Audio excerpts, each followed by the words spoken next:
Hello all, இந்த video பார்க்குற எல்லாருமே ஹாப்பி அண்ட் ஹெல்த்தியாக இருப்பீங்கன்னு நம்புறேன். நான் சொல்கிற டிப்ஸை தொடர்ந்து நீங்கள் ஃபாலோ பண்ணிட்டு வர்றப்போ உங்களோட முடியும் நீளமாகவும் அடர்த்தியாகவும் வளருங்க.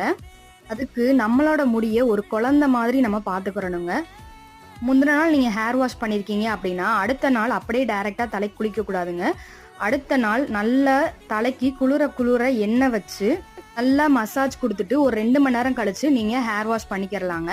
நம்ம தலைக்கு தேய்க்கிற எண்ணெய் நார்மல் கோகோனட் ஆயிலா இல்லாம முடி வளர்ச்சிக்கு உதவக்கூடிய கருவேப்பிலை, வெந்தயம், செம்பருத்தி இலை, செம்பருத்தி பூ இந்த மாதிரி சில பொருட்களை சேர்த்து நம்ம வீட்டிலேயே ரெடி பண்ற எண்ணெயை நம்ம சூப்பரான ரிசல்ட் உங்களுக்கே தெரியுங்க. நான் ஃபர்ஸ்ட் காட்டின ஹேர் ஆயில் எங்க அம்மா எனக்கு சின்ன வயசுல இருந்து யூஸ் பண்ண எண்ணெய்.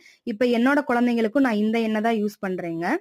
கொஞ்ச நாள் விட்டுட்டேங்க, அதுக்கு எவ்வளவு முடி கொட்டியிருக்குன்னு பாருங்க. இப்ப ரெகுலரா இது யூஸ் பண்ணவும் முடி உதிர்வு நல்லாவே குறைஞ்சிருக்குங்க. இது போன்ற பல டிப்ஸுக்கு நம்ம சேனலை